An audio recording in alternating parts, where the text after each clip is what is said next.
Welcome, traveler of thoughts and time. Settle into the stillness of your evening, and let the gentle hush of history carry you somewhere far, but not unfamiliar. Somewhere quiet.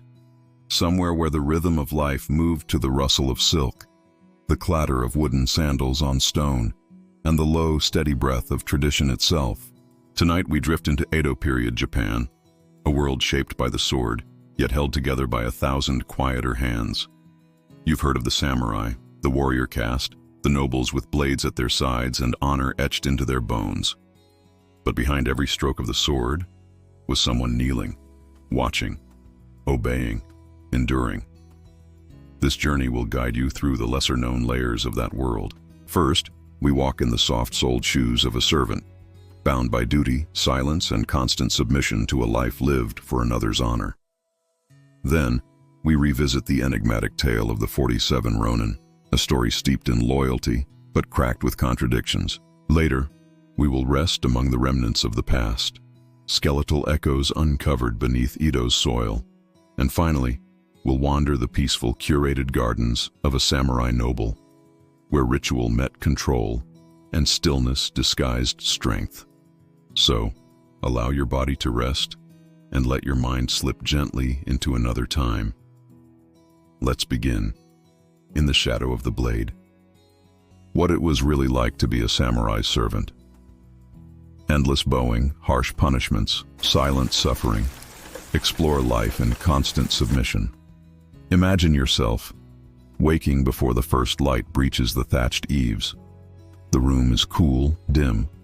The floor beneath you is woven straw, slightly rough against your bare skin. You rise not by choice, but by habit. For you are not a lord, nor even a craftsman. You are something else entirely, a name unspoken in halls of power. You are the servant of a samurai.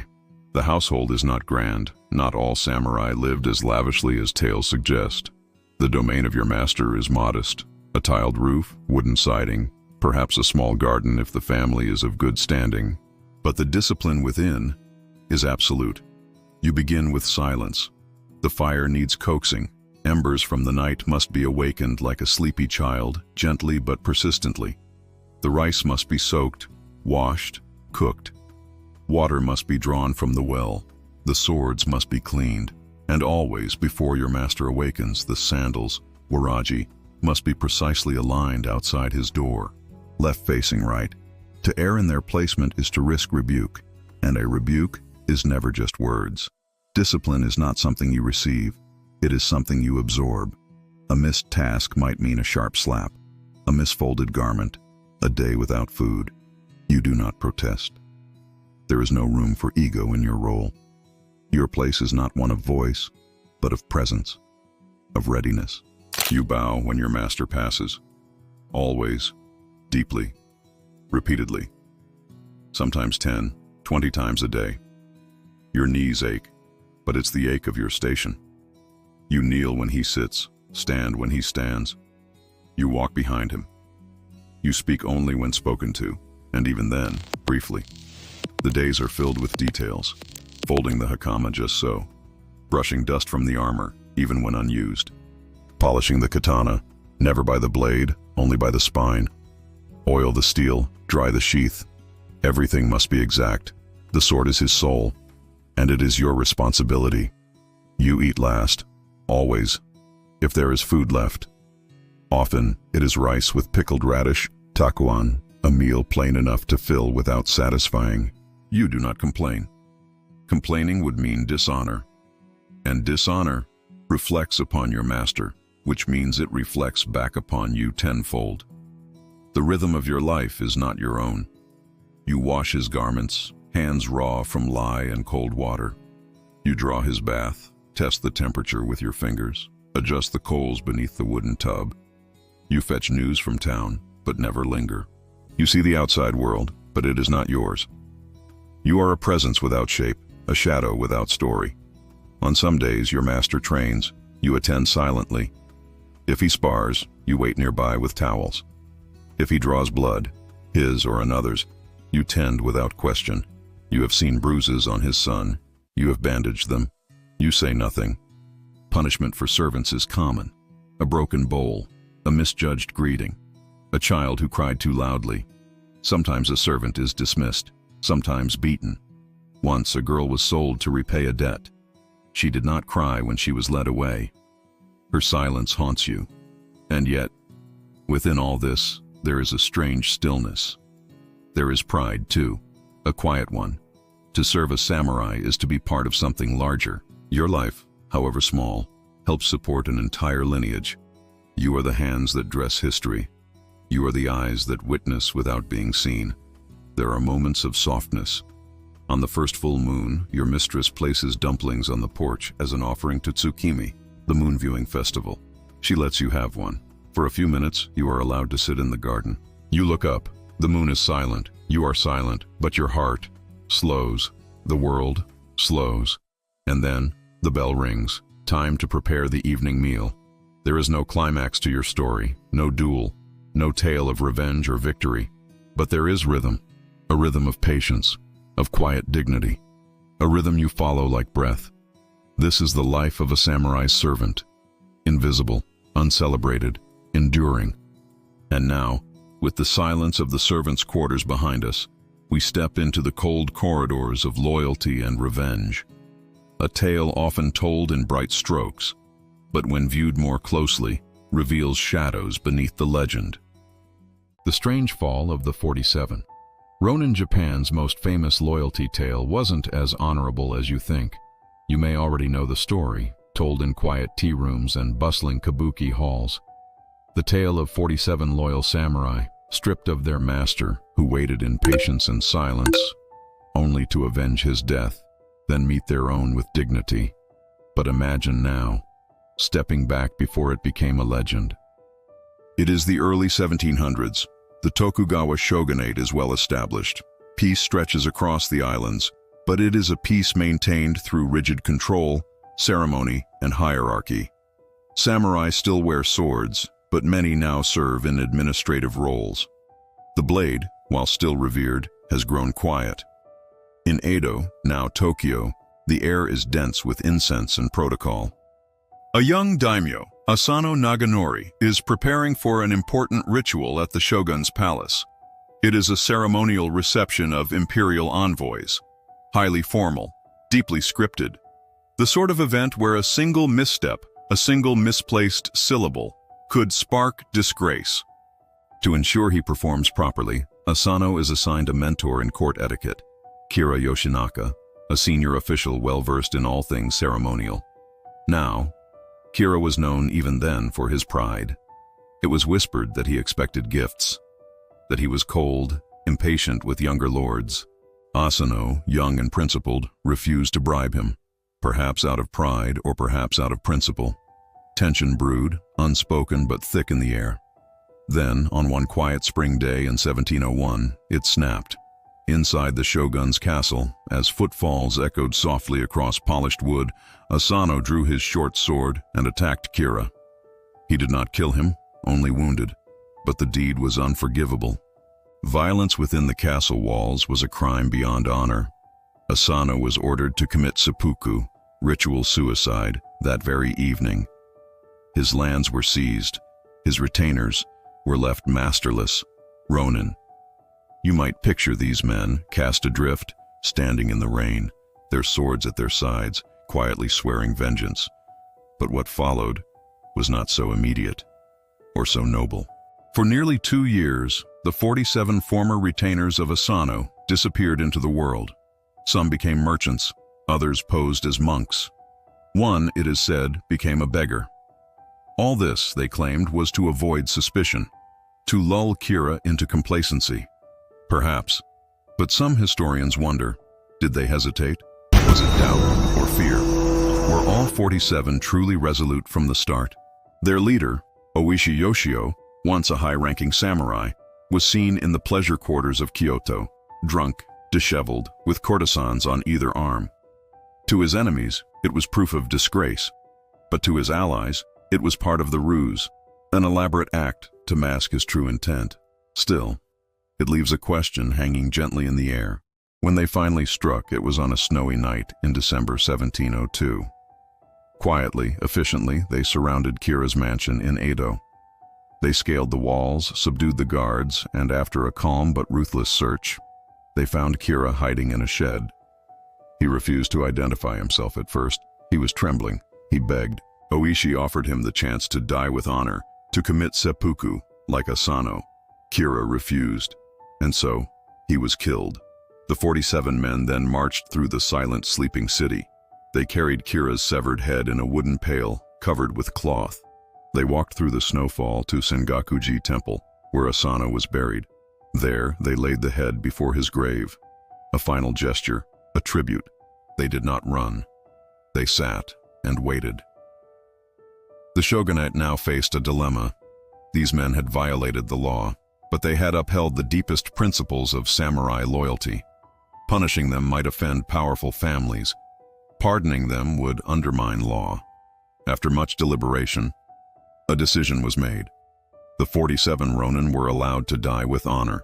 One by one, each man took the blade and opened his belly. They were buried side by side beside their master, their graves now shaded by tall trees and soft moss. This is where the legend ends, with silence, with snow. But the questions linger. Were they heroes or criminals?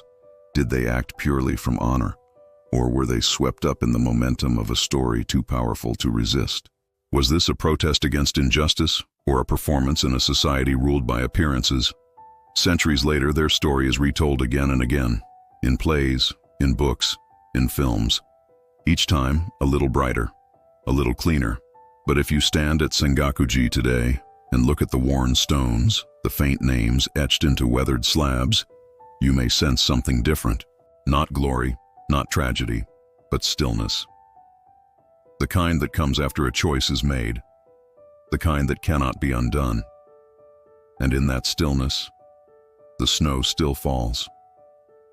As the snow of vengeance melts quietly beneath our feet, we now turn our gaze downward, far below the surface of Edo itself. For even buried, the past speaks. Let us now travel into the earth and meet the bones of those whose stories were never told.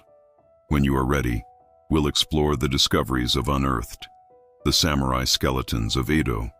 What modern science reveals about stress, starvation, and forgotten soldiers. Beneath the vibrant streets of modern Tokyo lies a different world, a quieter one. Occasionally, when new buildings are planned or subway lines extended, the ground is disturbed, and the past rises, not with grandeur, but with silence. Bones, fragments, the mute witnesses of another life. Over the last few decades, Japanese archaeologists have uncovered multiple Edo period burial sites, including mass graves and isolated cemeteries, once used for lower-ranking samurai, foot soldiers, and common townsfolk. These were not the lords of land or poetry. These were the retainers who lived and died in service, their lives mostly undocumented, their stories unremembered, until now. Carefully, the earth is brushed away, rib cages curled inward, teeth worn down to flattened nubs, femurs bowed from years of malnutrition. There is no sword beside these skeletons, no lacquered armor, just time-worn remains, bearing silent testimony. And what do they tell us? They tell us about hardship. Many of these men were samurai in title only. By the mid-Edo period, Japan was in a time of peace. There were few battles left to fight, but the samurai class remained. As war faded, many became bureaucrats, patrolmen, or estate managers. For lower-ranking samurai, ashigaru, or foot soldiers, the role became ceremonial. Their stipends dwindled, food was sparse, yet they still carried their swords, still bowed, still lived under the shadow of a title that no longer fed them. The bones show evidence of chronic stress, narrow shoulders, stunted growth in adolescence, a high number of healed fractures, ribs, wrists, even skulls. Some injuries hint at blunt trauma, perhaps from training accidents or urban violence. Others appear to be work-related. Yes, work. Despite their status, many lesser samurai took on side jobs. Labor, guard duty, even tutoring. Examination of the teeth reveals something telling. Lines of stress in the enamel, called linear enamel hypoplasia, suggest periods of acute hunger during childhood.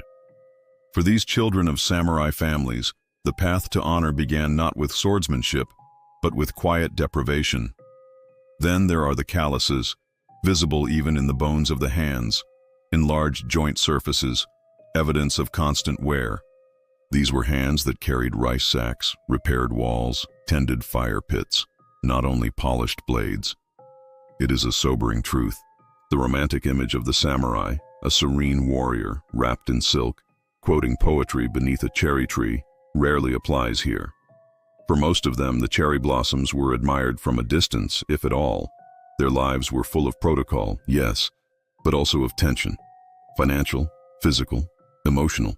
And when they died, many were interred in mass graves, not ceremonially, but efficiently, wrapped in linen, sometimes in straw. No monuments, no names, just the dark of the earth. But their bones are speaking now. One site, discovered during construction in the Shinagawa ward, revealed over 100 skeletons, nearly all male, ages ranging from teenage years to old age. Some had fused vertebrae, suggesting long hours of sitting in the seiza position, kneeling day after day, year after year as duty demanded. A discipline of stillness, a discipline carved into the body, and alongside these graves, remnants of daily life, bits of clay tobacco pipes, rusted metal clasps from sandals, combs made of bone, not treasure, but traces. As if these men are reminding us that they once lived, not as symbols, but as people, tired, hungry, dutiful, quiet. Sometimes we forget that silence can be exhausting, that loyalty, when imposed, can bend the spine. These skeletons, now studied, catalogued, and laid again to rest, remind us that history is not just the tale of rulers and wars. It is also the slow, grinding rhythm of those who followed orders, who bowed, who endured. And so we listen, to the hum of old bones in the dirt, to the story of the samurai who never made the legends, who lived beneath them, and whose only reward was to be forgotten. Until now. As we rise once more from the soil, brushing off the dust of centuries, our journey turns to the other side of the wall, the other side of the fan. We've seen the servants, the loyalists, and the unnamed. But what of the lords, the elite samurai who lived not in straw, but in stone? Let us now cross the threshold of the inner garden, where sandalwood incense curls through the air, and stillness is chosen, not enforced. A day of poetry, tea, and controlled violence, how elite samurai spent their days. The sun rises gently over the outer walls of the samurai estate. Inside, all is quiet. The wooden beams of the house creak softly in the morning air. Tatami mats are freshly swept. The scent of warm rice, dried fish, and miso broth lingers faintly. A pair of white cranes stir in the garden beyond the paper screens. Here, behind high walls and orderly gates, lives a samurai of rank. Not a foot soldier, not a clerk, but a landholder. A man of letters, protocol, and command. And yet, his life is not one of leisure. It begins early. You would rise just before dawn. No alarm, only the soft rustling of the household preparing itself. Servants move with practiced silence. Your kimono is laid out, appropriate for the day's expected visitors, the season, and your rank. After a quiet meal, never rushed, you would attend to correspondence. Letters written in kanbun, the formal classical Chinese script favored by educated men. Often they are ceremonial, a report to your lord, a response to a minor tax dispute, a note regarding a local shrine festival. Your handwriting, elegant and deliberate, is as much a mark of your status as the swords on your wall. Next comes inspection. You walk the grounds. The garden must be correct, its moss clipped, its pebbles raked into flowing, meditative lines. A gardener bows deeply, avoiding your gaze. You do not speak unless correction is needed. Then comes practice. Even in peace, the body must be ready. In a private dojo, you draw your katana, practicing controlled cuts against a bundle of rice straw, the tatami omote.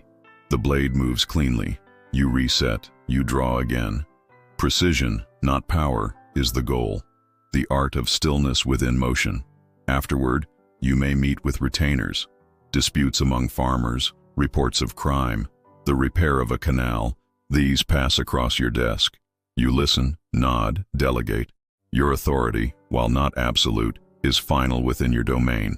Lunch is taken in silence. A tray of pickled vegetables, boiled greens, rice, and tea. Perhaps grilled fish if the household budget permits. You eat without waste, without speed. The moment is part of the discipline. The afternoon may bring study. You unroll scrolls of Confucian philosophy or poetry by Fujiwara no Teika. You read aloud to yourself, slowly, intonating the phrases. Sometimes you compose, a short poem, a reflection. The ink brush flows with intent. Later still, a guest may arrive, an ally, a visiting relative, or perhaps a traveling monk. Formal greetings, bowing, the exchange of fans. You host them in the shoin, your study room, where the paper walls filter sunlight into soft geometry. Tea is served, not casually, but with precision. The tea ceremony is not only hospitality, it is art. You perform the motions with practiced grace, not for entertainment, but for the preservation of beauty. Evening descends. A flute may be played in the distance by one of your sons. Perhaps a no mask hangs above the alcove, symbolizing restraint, elegance, memory. You review a household ledger. The rice harvest was modest this year. Adjustments must be made. Before nightfall, you retire to bathe. The water, heated with firewood, steams in a deep wooden tub. You sink into its warmth, letting the weight of formality dissolve. Then, as the lanterns are lit and the household settles, you kneel once more. Before your ancestors' altar, incense smoke rising, hands clasped. A final act of reverence. Not fear, not faith, but continuity. Your children are asleep. The swords are cleaned and resting. The garden is still. Another day of order has passed. And yet, beneath all this serenity, tension lingers. For peace is not guaranteed. Status is not eternal. You must remain vigilant, precise, controlled. Always dignified, even in the face of rot. You walk a path of subtle power, measured not in battles won, but in mistakes avoided. And so ends your day. A day that, on the surface, appears calm, composed, graceful. But beneath, it is a life of constant performance, a life of mirrors. And you are both the actor and the mask. Conclusion. A bow into darkness. From the cracked feet of the servant to the broken bones of forgotten warriors, from the haunted loyalty of the 47 Ronin to the curated stillness of noble gardens. This has been a quiet walk through Edo, Japan.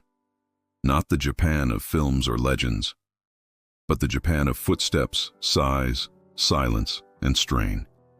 In the world of the samurai, honor was more than a word. It was weight. It was burden.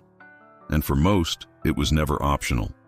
So, as you lay your head tonight, perhaps you'll carry with you a soft thought of someone, long ago, rising in silence, bowing, waiting, enduring. And perhaps, as you drift off into sleep, you'll feel the faint rustle of silk, the cool edge of a sword, the whisper of a world that still lingers, just behind the paper walls. Good night. Rest easy. The past is quiet now.